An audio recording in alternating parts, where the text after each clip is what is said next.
Please welcome to the stage Dr. Yarjan Samad, Assistant Professor of Aerospace Engineering at Khalifa University.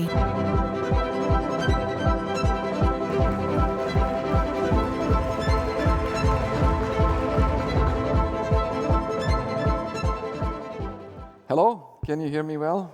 Great. So I'm here to talk about a very interesting topic. My student, amazing student, Omnia, works on a project where we are trying something very blue sky, but we really find an application for that, and we really know and believe that it can find some real use cases in the future. So I prepared a script, and when I came to the stage and heard this interesting music and all this interior, I think my script is too boring, so I'll just go impromptu. We are talking about moving objects with light. So how beautiful are the boats sailing on water, like half in water, half in air. They're like birds, which are dipped in water and moving and sailing. But that's on water and air. Can we, if we go upwards, like 100 kilometers vertically, we enter space. No water, no air. But can we still sail? Or can objects and spacecrafts and components and things sail in space without fuel, without any input energy, just with a beam of light from far away? So this was the question that we wanted to answer. And then there's something called solar sail. So solar sails made with graphene, and they can basically move. Why do they move? Because they are large surfaces illuminated with light, and then they move in space. However, these large surfaces are too large to carry objects because they have to be only these large surfaces, and their movements is very limited. So we want to move objects in a different way. You must have heard about graphene, and a few speakers have talked about graphene previously, and I think 2D materials in graphene are very well known these days. So graphene is this interesting material which is very strong and low density given its strength and toughness and stiffness in many applications. And graphene works very well for many applications, and it has got all this potential and prospects for various industries. And I'm here to tell you that space is not an exception. We're trying hard to push graphene or to solve space challenges with graphene and 2D materials with our technologies. So the large surfaces of the solar sails can be concentrated to a smaller area by creating a 3D architectured surface with graphene. And we try to make or design these 3D structures with graphene and 2D materials where we concentrate these large surfaces on a small area, but still it's porous, and still it can be illuminated with light, still it can be exposed to light. We call them graphene aerogels. And graphene aerogels are very light.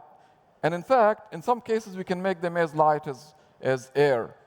And we can tune the properties, we can engineer the pores of these graphene or the structure the way we want, and we can design it in such a way that most of the surface is exposed to light. And why do we do that? Because these graphene aerogels, when turned into three-dimensional structure exposed to light, so you want to answer the question, just like a solar sail, if you illuminate it with a lot of light, these large surfaces, they can move in space. Can we move these graphene when arranged in these kind of 3D structures, which can act as building blocks for let's say, spacecrafts and future rovers and whatnot. So can we create this 3D structures in such a way that they act as building blocks?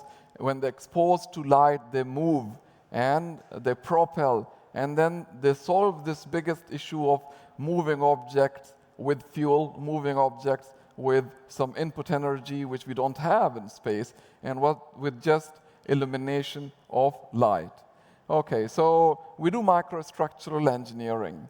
So my student is really interested in designing the microstructure in such a way that, you know, it provides us the best surface which can be illuminated to light, exposed to light, and we do that with these aerogels. And as you can see here, we have several designs of these aerogels, different densities as close to the density of air and higher densities, and you know the pores that we can design and architect and direct the pores in certain directions. So you see these structures which look like you know some mimicking some natural structures like nacre and others, and we do that in our lab by doing the microstructural engineering of these aerogels, and that's how they look like. So on the left-hand side, you see an aerogel which is a bit higher in density, where we are showing you these microstructures, and these pores are in the micrometer range.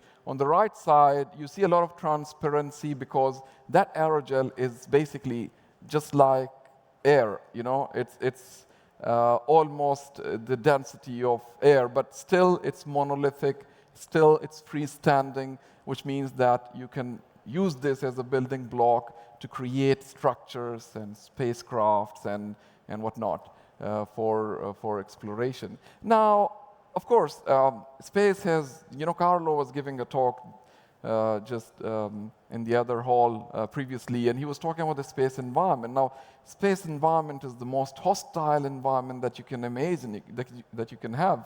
And first of all, it's vacuum, you know, and then the radiations and whatnot. But let's talk about vacuum. So space is vacuum. Now, in order for us to propose something or propose a spacecraft or a building block of a spacecraft which can be propelled with a beam of light, we need to create that space environment. So we create the same vacuum level which is found in space in the lab to test these aerogels, which we have now, you know, those large solar cells, the large surface areas, we have tried to bring them to a smaller area, still exposed to light, still we can, you know, illuminate it with light.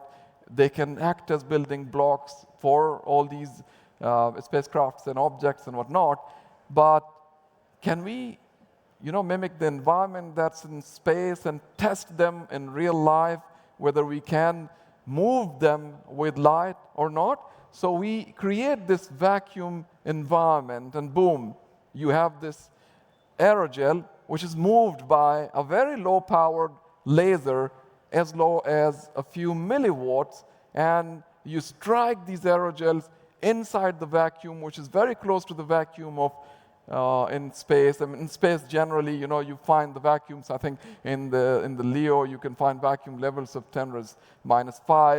We are very close. We are 10⁻⁴, and we are now shooting these aerogels with laser, and this laser is very, very low power. It's like around a few milliwatts. And these monolithic aerogels that you can see, they are propelling or moving with a considerable thrust.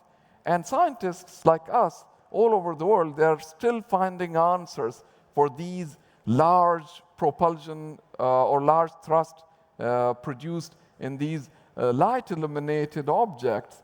And we believe that there is a lot of application of these kind of technologies where we can basically move objects with light by just illuminating those objects with light, and graphene being this strong and tough material is just the right material to act as a building block for many satellites and spacecrafts and other components in space to be used and propelled with light just far away from, you know, within space or outside, let's say, or maybe, you know, shooting a satellite from somewhere close to the Earth and moving it, or something called reorbiting it. So the satellites that we send to space, they tend to deorbit, and while they're deorbiting, they break into the Earth,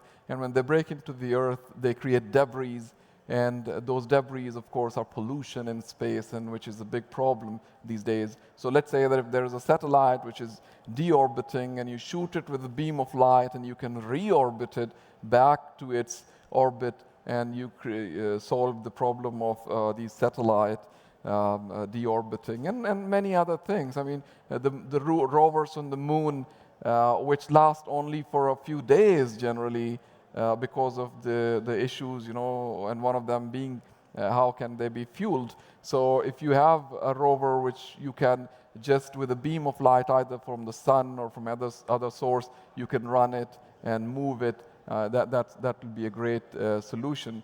So the roadmap of this kind of a technology, where you have these interesting engineering materials like graphene or MXene or similar 2D materials, materials which are the future of engineering anyways, you know, if we can use them as building blocks, and then we demonstrate that we can create propulsion, we can create movements in space with these materials, which will be a great thing for the future. So the answer is we can really sail in space just like we sail in the ocean, just with a beam of light, and that can have great potentials for us in the future. Thank you.